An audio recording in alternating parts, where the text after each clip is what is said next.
سونے کی انگوٹھیاں تھیں، ان کی سواریوں پر چاندی کی زینیں تھیں، ریشم کے چمکدار لباس اور کپڑے، اور سیاہ رنگ کے شکاری تگڑے عربی گھوڑوں پر سوار ہو کر بظاہر بڑے دھڑلے کے ساتھ وہ حضور کی خدمت میں آئے۔ عیسائی جیسے ہی داخل ہوئے ملاقات کرنے کے لیے اور حضور کی نگاہ کرم پڑی تو انہیں دیکھتے ہی اللہ کے رسول نے رخ انور پھیر لیا۔ سرکار نے چہرہ انور پھیر لیا۔ جب وہ بڑے پریشان بھی ہوئے، شرمندہ بھی ہوئے، حیران بھی ہوئے۔ واپس جب نکلے تو ان کی ملاقات ہو گئی مدائن کے بادشاہ کے ساتھ، میری مراد ہے سلمان فارسی۔ سلمان فارسی کے ساتھ جناب سلمان نے جب ان کے اترے ہوئے چہرے دیکھے تو آپ نے پوچھا کہ ہوا کیا ہے؟ کہنے لگے تم تو بڑی تعریفیں کرتے تھے کہ ہمارے نبی بڑے با اخلاق ہیں۔ آپ نے پوچھا کیا ہوا؟ کہنے لگے ہم اندر گئے ہیں ملاقات کرنے کے لیے، انہوں نے کلام تک اور گفتگو تک نہیں فرمائی، ہمیں دیکھتے ہوئے دیکھتے ہی انہوں نے اپنا رخ انور اور چہرہ اپنا پھیر لیا۔ جناب سلمان بڑے مطمئن کھڑے تھے کہ میرے رسول کے ہر عمل میں کوئی نہ کوئی حکمت ضرور ہوتی ہے۔ ہن تھوڑے پیار کا امتحان ہے، سنا میں دینا، لیکن یہ بات نہ پہلے جمعے پر ہوئی ہے کبھی اور نہ پہلے کبھی محرم شریف میں ہوئی ہے، تو بلکہ جو کل کے اجتماع تھے خطاب کے عاشور کے، ان میں بھی یہ بات نہیں ہو سکی جو ہمارے حصے میں آج آ گئی۔ اچھا، جناب سلمان نے انہیں دیکھا، سب سے پہلے ان کی نظر پڑی ان عیسائیوں کی سونے کی انگوٹھیوں پر، کاشف سونے کی انگوٹھیوں پر۔ اور یار اس گل دا چس لو دے مزہ لو جے لے سکتے ہو۔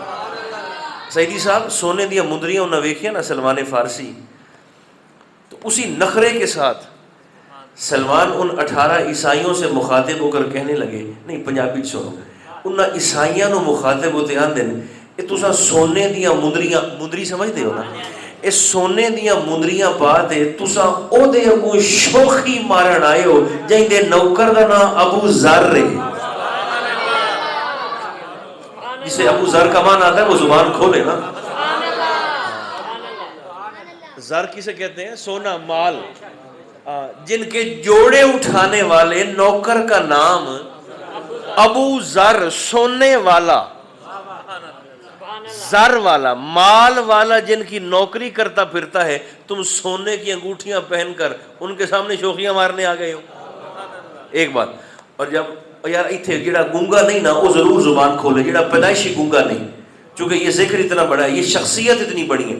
جب جناب سلمان نے ان کی سواریوں پر، گھوڑوں پر چاندی کی زینیں پڑی ہوئی دیکھیں تو آپ نے فرمایا یہ چاندی کی زینیں ڈال کر تم اس شخصیت کے سامنے شوخی مارنے کے لیے اور نخرہ دکھانے کے لیے آ گئے ہو۔ چاندی کا نخرہ اسے دکھانے آئے ہو جن کے گھر میں جھاڑو دینے والی بی بی کو فضہ کہتے ہیں۔ جنہوں فضہ کا معنی نہیں پتا اس گھٹا بول رہے ہیں۔ فضہ کا معنی ہے چاندی، تو فرمایا کہ چاندی کی زینے تم انہیں دکھانے آئے ہو جن کی جھاڑو اور بہاری دینے والی بی بی کو فضہ کہتے ہیں۔ اور جب آپ کی نظر پڑی نا ان کے زرق برق ریشمی کپڑوں پر تو آپ نے فرمایا یہ اپنے ریشمی اور چمکدار کپڑے تم انہیں دکھانے کے لیے آ گئے ہو جن کے نواسوں کے کپڑے جنت سے اللہ بھیج دیتا ہے۔ اور آخری بات آپ نے کی، فرمایا یہ اپنے سیاہ طاقتور عربی شکاری گھوڑے تم اس رسول معظم کو دکھانے آئے ہو جن کی سواری کو براق کہتے ہیں۔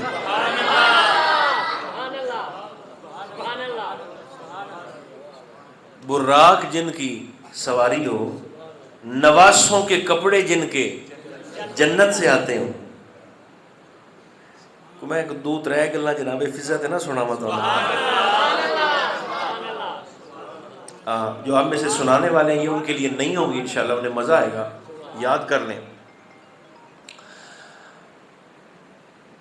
ایک دن نا سرکار فضا رضی اللہ تعالی عنہ و سلام اللہ علیہ اما جی فاطمہ الزہرا سلام اللہ علیہا کے گھر بیٹھ کر حسنین کریمین کے برتن مانج رہی ہیں.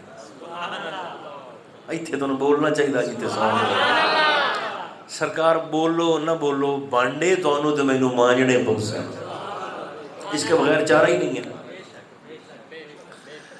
جناب فضا نا برتن اشتیاق صاحب مانج رہی ہیں اماں جی فاطمہ کے، اور مدینہ کی نا کچھ بدو خواتین، ڈاکٹر صاحب یہ سنیں، مدینہ کی نا کچھ بدو بیویاں دیہات کی دور دور سے وہ آ گئیں گھر، اور جناب فضا کو دیکھ کر جی میں بیویاں دی عادت ہوندی آپس میں کہتی ہیں ہاں کتھے حبشہ دی ملکہ تے کتھے بیٹھی آج سیدہ دے بانڈے دوندی. حبشہ کی ملکہ تھی نا، کہاں حبشہ کی ملکہ اور کہاں آج بیٹھ کر برتن مانج رہی ہیں.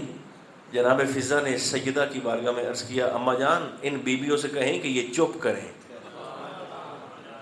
یہ بیویاں خاموش ہو جائیں، یہ چپ کریں. آپ نے پوچھا وہ کیوں؟ اب آپ کی توجہ اور محبت کا امتحان ہے.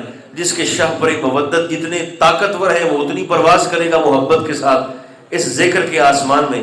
انہیں کہیں کہ یہ چپ کریں. آپ نے فرمایا وہ کیوں؟ جناب فضا نے کہا اماں جان اس کی وجہ یہ ہے کہ جب میں حبشہ کے تخت پر بیٹھی تھی تو میں فارش والوں پر حکومت کرتی تھی. مجھے نہیں مزہ آیا آپ کے بولنے کا، چونکہ پتہ نہیں کیوں محرم شریف میں جہاں بھی میں نے ذکر کیا ہے اب سرکار کانوں کو نا تھوڑا تھوڑا چسکا بھی پڑ گیا ہے اس ذکر پر داد وصول کرنے کا اور سننے کا. جب میں حبشہ کے تخت پر بیٹھتی تھی تو فرمایا فارش والوں پر حکومت کرتی تھی. ایک دن میرے دل میں خیال آیا کہ فضا کیوں نہ فرش پہ بیٹھ کر عرش والوں پر حکومت کی جائے. بیویوں نے پوچھا پھر کیا ہوا؟ فرمایا پھر ہونا کیا تھا، اللہ نے مجھے تخت حبشہ سے اٹھا کر جناب زہرا کی چوکھٹ پہ لا کے ڈال دیا.